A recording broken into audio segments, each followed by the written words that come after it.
பேசுவதை குறைக்கணும், எல்லா மக்களும் சுவிஸ்தமாக வாழ வேண்டும் என்கின்ற எந்த ஒரு திட்டமும் கிடையாது. இந்துக்களும் முஸ்லிம்களும் அடித்துட்டு சாவணும், இதுதான் இவங்களுடைய அடிப்படையான திட்டம். எங்க போனாலும் இதான் பிரச்சாரம். இதை கவனிக்க வேண்டிய கடமையும் பொறுப்பும் அனைத்து மதத்தவர்களுக்கும் இருக்கிறது. இதுல விட்டுறக்கூடாது. ஒருத்தவங்க சொல்றான், ஒரு சங்கி சொல்றான் 3000 பள்ளிவாசல் இருப்பாங்களாம், இன்னும் சில சங்கிகள் சொல்ற 23,000 பள்ளிவாசல் இருப்பாங்க. அது அயோக்கிய பெயர்களா? ஜனநாயக நாட்டுல ஒரு நாட்டினுடைய முன்னேற்றம் என்பது ஜனநாயகத்தில் தான் இருக்கிறது. இலங்கை ஞாபகம் இருக்குதா? இலங்கையினுடைய நிலை என்ன? அங்க உள்ள புத்தர்கள், அந்த புத்த மதத்தை சார்ந்தவர்கள் ஏராளமான கலவரங்களை முன்னிறுத்தி நடத்தினார்கள். அதன் காரணமாக இலங்கையே ஒரு மதவாத நாடாக உலகத்திலே பார்க்கப்பட்டுச்சு.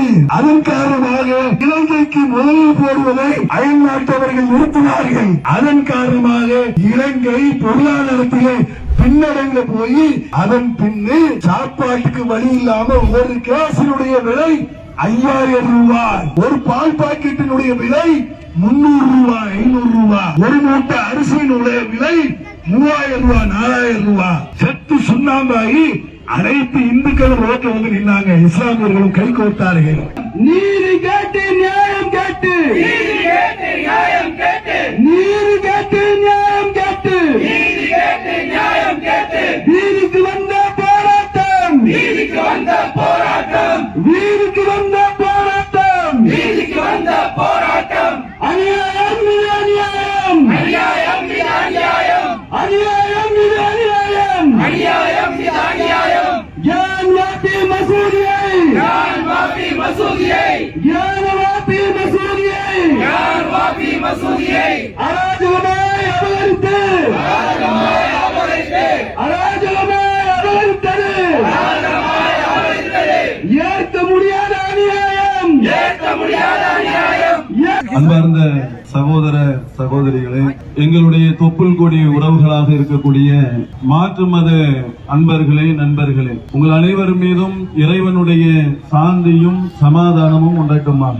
இந்தியா வல்லரசாக ஆக வேண்டும், உலக நாடிலே இந்தியாவினுடைய மதிப்பு உயர வேண்டும் என்கின்ற நோக்கத்தோடு ஒவ்வொரு இந்திய குடிமகனும் ஆசைப்பட்டு கொண்டிருக்கக்கூடிய வேளையிலே சங் பரிவாரத்தை சேர்ந்தவர்கள் இஸ்லாமியர்களுடைய உரிமையை பறிப்பதனாலும் அதற்கு தோதுவாக அரசு அதிகார வர்க்கத்தை பயன்படுத்துவதனாலும் அதை எதிர்த்து குரல் கொடுக்கக்கூடிய ஒரு கடமை எங்களுக்கு உண்டு என்ற அடிப்படையில் கியான்வாபி பள்ளியை அபகரிப்பதற்காக திட்டம் போட்டு பாஜக அரசும் அரசு நிறுவனங்களையும் பயன்படுத்தக்கூடிய ஒரு சூழலை எதிர்த்து இனி ஒரு பள்ளிவாசலை இந்த சமுதாயம் ஒரு காலத்தும் இழக்காது, இழக்க விடமாட்டோம், எதிர்த்திருப்போம்.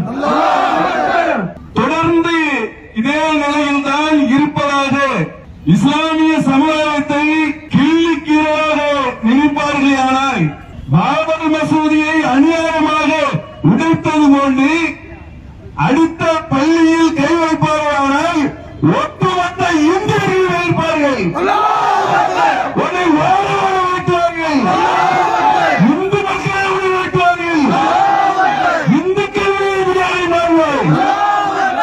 சங்பரிவார சதிகார கும்பை இந்தியாவிலே பெரும்பான்மையான மக்களை சீண்டிவிட்டு பாபர் மசூதியை இடிச்சு அதன் மூலமாக ஆட்சிக்கு வந்தவர்கள் தான் இந்த பாஜக. பாஜகவுக்கு இந்திய சுதந்திரத்திலே இடம் உண்டா? ஆங்கிலேயர்களை விரட்டுவதிலே இவர்களுக்கு இடம் உண்டா? சங்பரிவாரத்திற்கு இடம் உண்டா? ஆனால் ஆங்கிலேயர்களை வாழ வாழ விரட்டியவர்கள் இஸ்லாமியர்கள் தொடர்ந்து விட்டார்கள். இந்தியாவுக்கு சுதந்திரத்தை வாங்கி கொடுத்தார்கள். ஆனால் இந்தியாவுக்கு சுதந்திரம் வாங்கி கொடுத்து இன்றைக்கு நிம்மதியான இந்தியா இருக்க வேண்டும், ஜனநாயகத்தில் வேற்றுமையிலே ஒற்றுமை நிறைந்த நாடாக உலகத்திலே இந்தியா இருக்க வேண்டும் என்று எல்லோரும் சேர்ந்து சுதந்திரத்திற்காக பாடுபட்டோம். சங்கிலை இந்தியாவை முன்னேற்ற வேண்டும் என்று முறையினர்களுக்கு ஆசை கிடையாது. இந்தியாவை வெப்பக்காராக ஆக்க வேண்டும், மதவாரி நாடாக மாற்ற வேண்டும். அயல்நாட்டில் உள்ளவர்கள் இந்தியாவிற்கு முதலீடு போடக்கூடாது என்கின்ற ரீதியில ஒரே நாட்டு மக்களிடத்திலே மத வேற்றுமையை உருவாக்கக்கூடியவர்கள் இந்த சங்கியர்களாக இருக்கிறார்கள். யோசிச்சு பாருங்கள். பாபர் மசூதி 450 ஆண்டுகளுக்கு முன்னால் உள்ள பழமையான பள்ளி பாபர் மசூதி. என்ன சொன்னா, பாபர் மசூதியிலே அங்கே சிலைகள் இருந்தது. அங்கே ராமர் பிறந்தார் என்று ஒரு பொருளை இட்டு கட்டி அதற்கு கீழே கோயில் இருந்தது என்று மக்களிடத்திலே பொதுப்பிரச்சாரம் செய்து அதனுடைய காரணமாக அப்பாவி இந்துக்களை எல்லாம் தூண்டிவிட்டு பாபர் மசூதி 1992 இடித்தார்கள் இந்த கயவர்கள் கூட்டம். அத்வானி, முரளிமோகன் ஜோஷி, உமாபாரதி போன்றவர்கள் எல்லாம் தூண்டிவிட்டு அந்த பாபர் மசூதியை இடித்து அதற்கு பிறகு நீதிமன்றத்தை இஸ்லாமியர்கள் அணுகி தீர்ப்பு வழங்கினார்கள். அங்கே கோயில் இடிக்கப்படவில்லை. ராமர் பிறந்ததாக சொல்லப்படக்கூடியது அயோத்தியில 16 இடத்திற்கு மேலே சொல்லப்படுகிறது. இது பொய்யான கற்பனை கதாபாத்திரம். அதனால கோயில் கிடையாது. ஆனால் இடிக்கப்பட்டு விட்டது. அதனால நாங்க மனசாட்சியின் அடிப்படையில, கூட்டு மனசாட்சியின் அடிப்படையில பெரும்பான்மை மக்கள் அங்கே பிறந்ததாக நம்புகிறார்கள் என்ற அதன் அடிப்படையில நாங்கள் அந்த இடத்தை இடிச்சவர்கள் கையில கொடுக்கிறோம், இஸ்லாமியர்களுக்கு வேறொரு இடத்தை கொடுக்கிறோம் என்று நீதிமன்றம் பாபர் மசூதி விஷயத்திலே ஒரு அநியாயமான தீர்ப்பை வழங்கியது. உலகத்தில் இப்படி ஒரு தீர்ப்பு எங்குமே பார்க்க முடியாது. எந்த ஒரு நாடுகளில் சொல்ல மாட்டார்கள்.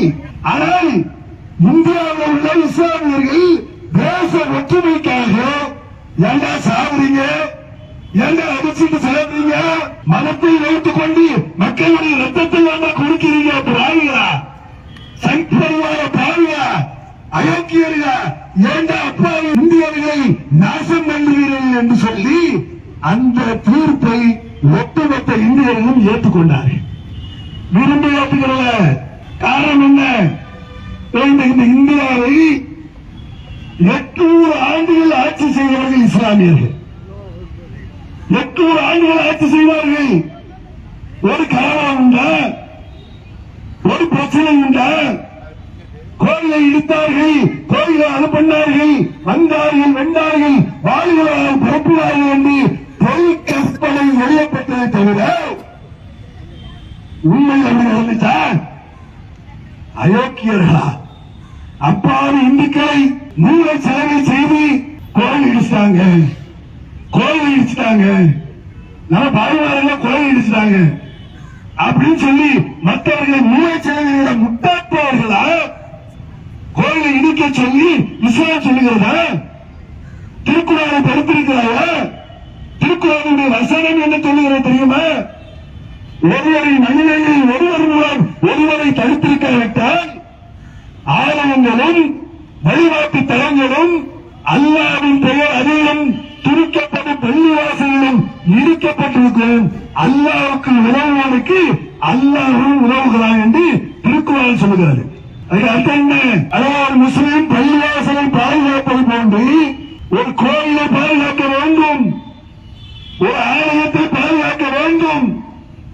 ஒரு முஸ்லிம் வந்து பள்ளிவாசலை யாரும் இழுத்துவிடக்கூடாது என்று எப்படி எண்ணுகிறாரோ அதே முஸ்லிம் மாற்று மதத்தவர்கள் வணங்கக்கூடிய தெய்வத்தினுடைய கோயில்களை அது இடிப்பதை ஒரு அளவும் இஸ்லாம் ஏற்றுக்கொள்ளவில்லை என்று திருக்குறள் சொல்லுகிறார். முட்டாள்தனமாக திருக்குறளுக்கு எதிராக ஒரு முஸ்லிம் கோயிலை இடிப்பானா? இடிச்சு கட்டுவானா? அதற்கு மேல பள்ளிவாசல் எழுப்புவார்களா? அது திருக்குறளை மறுப்பதற்கு சமம், அல்லாஹ்வை மறுப்பதற்கு சமம். அப்ப அப்படி செய்யக்கூடாதுன்னு சொல்லி குர்ஆன் சொல்லுகிறது. என்ன சொல்ற? பாபர் இடிச்சுட்டு தான் கெட்டினாரு, பழிய போட்டு பாபர் மேல போட்டு பாபர் வந்து சொல்ல போறாங்க பதிவு. ஏண்டா 450 ஆண்டுகளுக்கு முன்னால உள்ள பாபர் வந்து எனக்கு வந்து நீதிமன்றத்தில் வந்து ஐயா நான் இடிக்கிறேன் ஐயா இவன் பொய் சொல்றேன் சங்கிலிங்க சுதந்திரத்திற்கு எந்த விதமான ஒரு இதுவும் செய்யல அதற்காக புதுசாக மக்களை திணிப்பதற்காக மக்கள் மூளையை மருந்தெடுப்பதற்காக உருவாக்கி சொல்லுகிறார்கள் வந்து பாபர் வந்து நீதிமன்றத்திலே வந்து வழக்கில் நிக்க போனாரா தெரிஞ்சுட்டா என்ன செய்யறான்னு சொன்னால் பாபர் மேல பைய போட்டு இன்றைக்கு அந்த பாபர் மசூதி இடித்து கோயிலையும் கட்டிட்டாங்க. சரி நம்ம அதை முடிவோம். ஏன்னா இந்தியாவில் ஒற்றுமையாக அனைவரும் பாசமாக அண்ணன் தம்பிகளாக மாணவன் மச்சான்களாக வாழ வேண்டும். உலகத்திலேயே ஜனநாயகத்திலே முன்னணியில் உள்ள நாடாக இந்தியா இருக்க வேண்டும் என்ற ஒரே நோக்கத்திற்காக ஏற்றுக்கொண்டோம். கோழைத்தனத்தினால் அல்ல. நீ செஞ்ச கரசேவை மாதிரியாக செய்வதற்கு எங்களுக்கு வக்கில்லாமல் இல்லை. எங்களால் முடியும் ஏற்று நிற்போம். எங்கள் ஆலயத்தை நாங்கள் பாதுகாக்க தெரியும். உயிரை வந்து மரணம் என்பது என்றைக்கு வரும். மரணத்துக்கு வெள்ள கூட்டம் அல்ல, ஜனநாயகத்தை விரும்பக்கூடிய கூட்டம், சட்டத்தை மதிக்கக்கூடிய கூட்டம், தேச ஒற்றுமையை விரும்பக்கூடிய கூட்டம். அதை வச்சுக்கிட்டு நீ வந்து எங்களை வந்து என்ன அடிச்சாலும் தாங்க வேண்டாம் பாய் அப்படின்னு நினைக்கிறியா? அப்போ ஏற்கனவே பாபர் மசூதி விஷயத்திலே நீதிமன்றம் என்ன தீர்ப்பு சொல்லியது? 1947 சுதந்திரத்திற்கு முன்னால் இந்தியாவிலே ஆலயங்கள் எவ்வாறு இருந்ததோ அதே நிலைதான் சுதந்திரத்திற்கு பின்னால் இந்தியாவுடைய எல்லா ஆலயங்களும் அதே மாதிரியாக இருக்க வேண்டும், பாபர் மசூதியை தவிர அப்படின்னு நீதிமன்றம் சொல்லியது. இடிச்சுட்டாங்க. பாபர் மசூதி தீர்ப்புக்கு மட்டும் இந்த ஒரு பள்ளிவாசல்ங்கிற ஒரு நிலையை தவிர எல்லா வழிபாட்டு தலங்களும் அப்படியே இருக்க வேண்டும் என்று சொல்லி பாபர் மசூதி தீர்ப்பு வழங்கும் போது உச்ச நீதிமன்றம் என்ன சொல்லியது? இதற்கு பிறகு எந்த ஒரு ஆலயத்திலும் யாரும் கை வைக்க கூடாது, சுதந்திரத்திற்கு வாங்குவதற்கு முன், சுதந்திரம் வாங்குவதற்கு பின் என்று சொல்லி சொல்லிச்சா இல்லையா நீதிமன்றம்? 1991 காங்கிரஸ் பீரியட், காங்கிரஸ் ஆட்சியில இருக்கக்கூடிய காலகட்டத்தில் அவன் தான் திறந்து விட்டான் பாபர் மசூதி இடிக்கிறதுக்கும். அவன் தான் சட்டமும் போட்டான். 1991 போடப்பட்ட சட்டம் என்ன?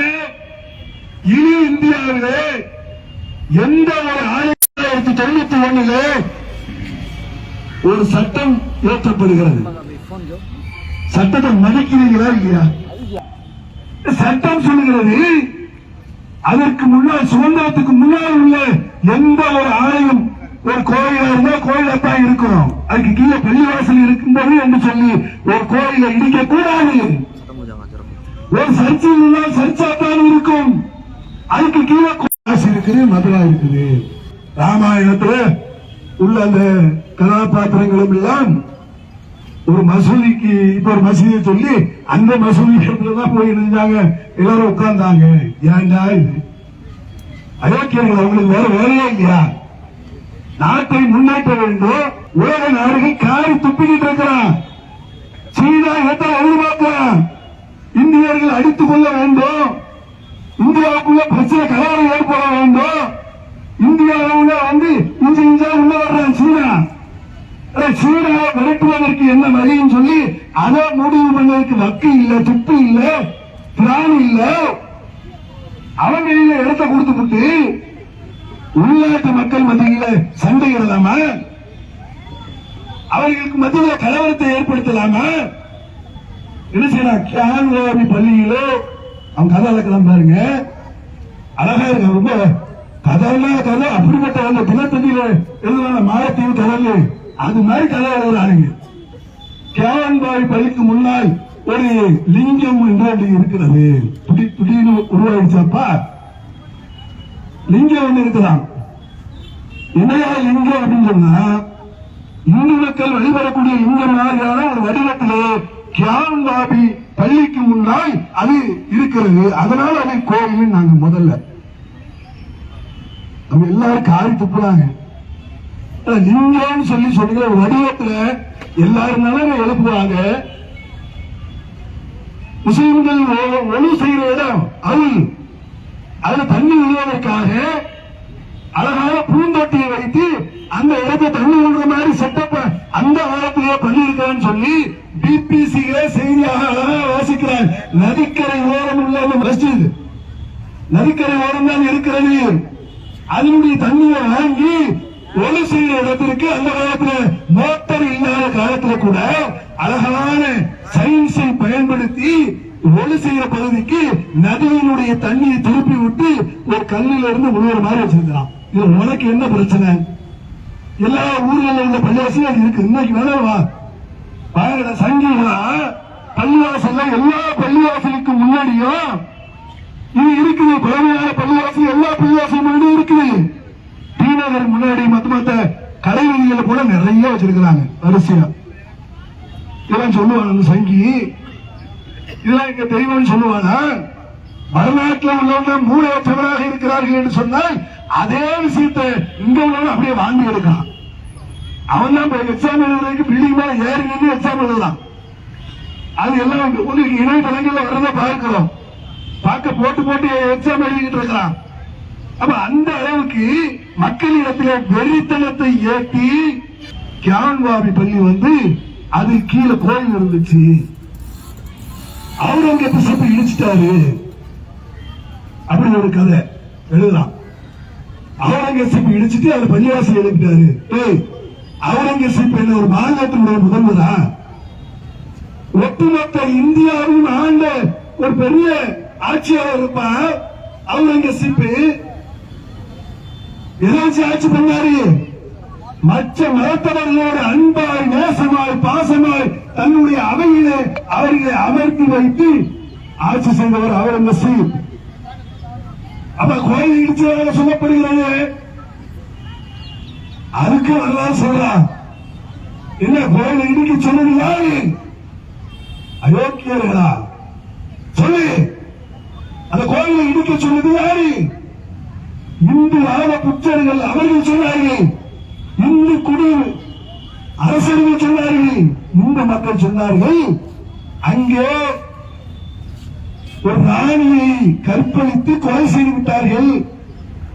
கல்வரையில எல்லாரும் ஊர்ல வந்திருக்க ஒரு இடத்துல அங்கே புகுந்த ராணியில பல ராணிகள் ஒரு ராணியை காணவில்லை.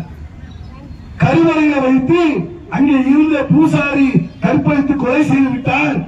அடியில அந்த பாலான அடியில அவருடைய புலம் இருக்கிறது. அவரை இந்த மாதிரி மானவர்மப்படுத்தி விட்டார் என்று சொல்லி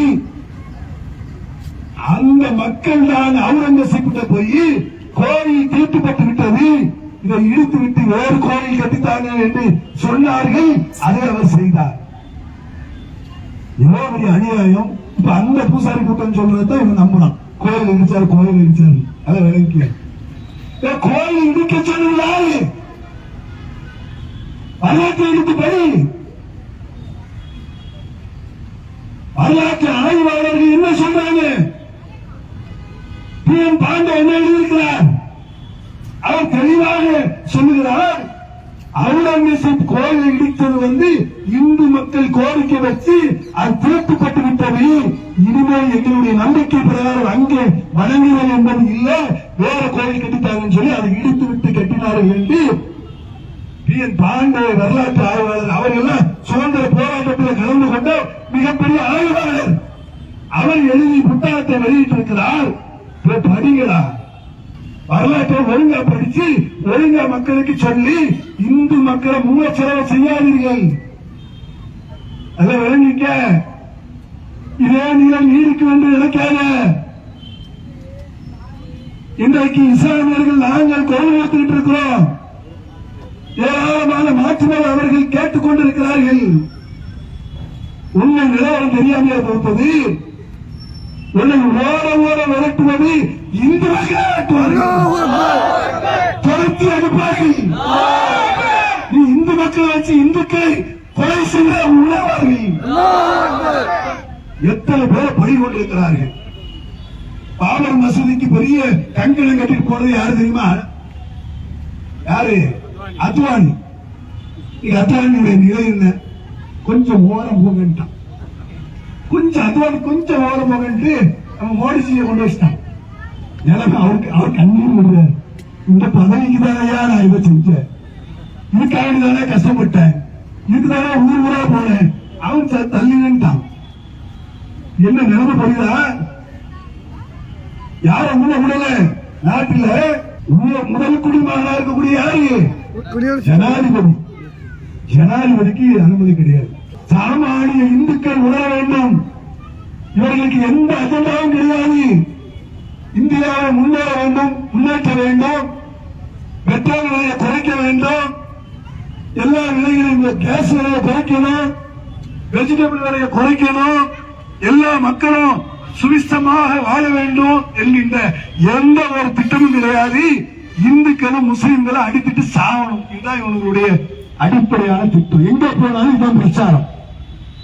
இதை கவனிக்க வேண்டிய கடமையும் பொறுப்பும் நாங்க முஸ்லிம்கள் மட்டுமல்ல அனைத்து மதத்தவர்களுக்கும் இருக்கிறது. இதுல விட்டுறக்கூடாது. அதுக்கு எதிராக என்ன சொல்றாங்கன்னா, ஒருத்தவங்க சொல்றான், ஒரு சங்கி சொல்றான் 3000 பள்ளிவாசல் இடிப்பாங்களாம். இன்னும் சில சங்கிகள் சொல்ற 23,000 பள்ளிவாசல் இடிப்பாங்களாம். அது ஐக்கிய பெயர்களா? ஜனநாயக நாட்டில் ஜனநாயகத்திற்கு கட்டுப்பட்டு வாழக்கூடிய மக்கள் மத்தியில விஷத்தை ஊற்றிய 23,000 பள்ளிகளை இடிப்பான்னு சொன்னா எங்க கையில ஒரு பூ பறிச்சுக்கிட்டு இருக்குமா? எங்க கையில பூ பறிச்சுக்கிட்டு இருக்குமா? என்ன நினைச்சுக்கிட்டு இருக்கிறீங்க? ஜனநாயக நாட்டில் ஜனநாயக ரீதியா உங்களை எதிர்ப்போம், சட்டத்தின் அடிப்படையில் அவங்களை தாக்குவோம், போடுவோம். 60 வருஷம் ஆட்சி செஞ்ச காங்கிரஸ் நிலை இல்லை. இப்ப அதுக்கிட்ட சொல்லிக்கிட்டு இருக்கிறீங்க. அதை நீர் பூத்தல் எழுப்புவாங்க. வேதனையில தான் இருக்கிறாங்க எல்லாரும். அதை கும்பிட முடியல. நாடு ஜனநாயக நாடுங்கிறான், சட்டத்திற்கு கட்டுப்பட்ட ஒரு சமுதாயத்தை கோடை என்று நினைக்கிறான், மீண்டும் மீண்டும் மீண்டும் பிரச்சனை பண்றான். அந்த நிலையை நாங்கள் வெளிப்படுத்துவதற்குத்தான் இந்த ஆர்ப்பாட்டம். இந்த இதுல நிக்கிறதுக்கு காரணம் என்ன? யாரும் ஏற்றுக்கொள்ளவில்லை. பேசாம அவன் பாட்டி செஞ்சுக்கிட்டே இருக்கிறான்னா காவல்துறை அதிகாரிகள் ரிப்போர்ட் அடிங்க. உளவுத்துறை அதிகாரிகள் மக்களுடைய மனநிலை என்பது அவர்கள் எதையுமே ஏற்றுக்கொள்ளவில்லை. எந்த அளவுக்கு தெரியுமா? எங்களோடு பழகக்கூடிய இந்து சகோதரர்கள் அவர் திட்டுறான். என்ன அரபு நாடுகள்ல நாங்க வேலை செய்கிறோம், பெரிய பெரிய உயர் பதவிகளில் இருக்கிறோம், நல்ல வருமானத்தை ஈட்டுக் கொண்டிருக்கிறோம். இங்க அவர் பாட்டுக்கு போய் இங்க உள்ள நிலையை பார்த்தா, இந்தியாவில் உள்ள நிலையை பார்த்தால் உலகத்தில் மதத்தை வச்சு அவனை அரசியல் பண்ணல. அது எல்லாம் முடிஞ்சு போன காலகட்டம். ஆனால் இன்றைக்கு இந்தியாவினுடைய நிலையை அயல் நாட்டில வேலை செய்யக்கூடிய இந்து மக்கள் வேதனை அடைகிறாங்க. எல்லா நாடுகளும் பார்த்து கொண்டிருக்க, நீ சும்மா கண்ணை கட்டிக்கிட்டு ஒண்ணு இல்லை நினைச்சுட்டு இருக்காத. அப்படி நாட்டினுடைய முன்னேற்றம் என்பது ஜனநாயகத்தில் தான் இருக்கிறது. இலங்கை ஞாபகம் இருக்குதா? இலங்கையினுடைய நிலை என்ன? அங்க உள்ள புத்தர்கள், அந்த புத்த மதத்தை சார்ந்தவர்கள் பெரிய மடாதிகளாக இருந்து ஏராளமான கலவரங்களை முன்னிறுத்தி நடத்தினார்கள். அதன் காரணமாக இலங்கையே ஒரு மதவாத நாடாக உலகத்திலே பார்க்கப்பட்டுச்சு. அதன் காரணமாக இலங்கைக்கு முதலில் போடுவதை அயல் நாட்டவர்கள் நிறுத்தினார்கள். அதன் காரணமாக இலங்கை பொருளாதாரத்திலே பின்னடைந்து போய் கீழ்நிலைக்கு போனது. அதன் பின்னு சாப்பாட்டுக்கு வழி இல்லாமல் ஒரு கேஸினுடைய விலை 5000 ரூபாய், ஒரு பால் பாக்கெட்டினுடைய விலை 300 ரூபாய், 500 ரூபாய், ஒரு மூட்டை அரிசியினுடைய விலை 3000 ரூபாய், 4000 ரூபாய். செத்து சுண்ணாம்பாகி அனைத்து இந்துக்களும் ரோட்டில் வந்து நின்னாங்க. இஸ்லாமியர்களும் கை கோர்த்தார்கள். இந்த மதம் வேண்டாம், இந்த நிலை வேண்டாம், நாங்கள் ஒற்றுமையாக இருந்து இலங்கையை முன்னேற்ற போகிறோம் என்று இலங்கைக்கு மிகப்பெரிய ஒரு பாடம் கற்பிக்கப்பட்ட பிறகுதான் இன்றைக்கு இலங்கையிலே ஒற்றுமை, இந்துக்கள், முஸ்லிம்கள், மற்றவர்கள், தமிழர்கள் என்று ஒற்றுமையோடு இன்றைக்கு இலங்கையை தூக்கி நிறுத்துவதற்கு பாடுபட்டுக் கொண்டிருக்கிறார்கள். என அறிவாளிகளா யோசிச்சு பாருங்க, இந்தியாவுக்கு அந்த நிலை வேண்டுமா? இஸ்லாமியர்களும் இந்துக்களும் மற்றவர்களும் ஒற்றுமையாக திகழ வேண்டாமா? உலக நாடுகளில் நம்முடைய நாட்டுடைய மதிப்பு உயர வேண்டாமா? அதற்காக பாடுபட வேண்டாமா? தேசத்தை வளர்த்தவர்கள் நாங்கள். இன்றைக்கும் ஒரு வெள்ள நிவாரணம் என்றால் உடனடியாக வந்து களத்தில் நின்று மாற்று மத அன்பர்களுக்கு உயிர் கொடுக்க தயாராக நிற்பவர்கள் நாங்கள். இரத்த தானத்திலே முதல் நிலையில் இருந்து இஸ்லாமியர்கள் அனைத்தும் மறுத்தவர்களுக்கும் உதவியிலே முதன்மை நிலையிலே நிற்கிறவர்கள் நாங்கள். அல்லாஹ்வுக்கே எல்லா புகழும். இறைவனுடைய அருளை பெறுவதற்காக நாங்கள் செய்யக்கூடிய இந்த காரியம் ஒற்றுமையில் சிகரமாக இருக்க வேண்டும் என்பதற்கு தான். அதனால இந்த மாதிரி பள்ளிவாசல்ல பாபர் மசூதிக்கு கை வச்சுட்டோம், இவன் அடுத்து கியான்வாபிக்கு வருவான்னு சொல்லி சொன்னா விட்டு மாற்றோம், எடுத்து நிற்போம். அடுத்த மசூதிக்கு வந்தால் எங்கள் உயிரை போல எடுத்து நிற்போம், சட்டத்தில் நிற்போம், நிற்போம், உள்ள போற வரைக்கும் விடமாட்டோம், ஆட்சி அழைப்பு வரைக்கும் விடமாட்டோம். அதற்காக மாற்று மத அன்பர்களிடத்திலே முஸ்லிம்கள் உறவு வச்சிருக்கிறோம். முஸ்லிம் அல்லாத தொப்புள் கொடி உறவுகளாக இருக்கக்கூடிய நம்முடைய மாற்று மத அன்பர்களிடத்திலே இந்த சங்பரிவாரர்கள் இந்தியாவுக்கு எவ்வளவு பெரிய துரோகத்தை மதத்தின் பெயரால் விதைக்கிறார்கள். அது ஒழிக்கப்பட வேண்டும் என்று சொன்னால் அண்ணன் தம்பிகளாக, மாமன் மச்சான்களாக அவர்களோடு நேசம் காட்டுங்கள். அந்த நாய்கள் ஓடிவிடும். நம்ம ஒற்றுமையா இருந்தோம் வைங்க, நம்ம இல்ல இணக்கமா இருந்தோம் வைங்க, அவர்கள் தன்னால் ஓடிவிடுவார்கள்.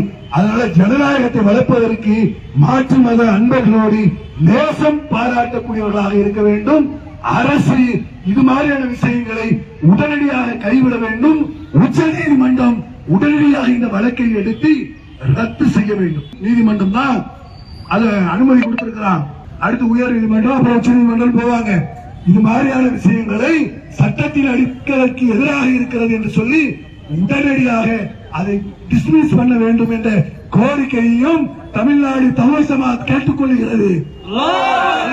அரசாங்கமும் தமிழக அரசாங்கம் இதற்காக குரல் கொடுக்க வேண்டும் என்று கேட்டுக்கொள்கிறது என்று கூறி முடித்துக் கொள்கிறேன். அஸ்ஸலாமு அலைக்கும் வரஹ்மத்துல்லாஹி வபரகாத்துஹு.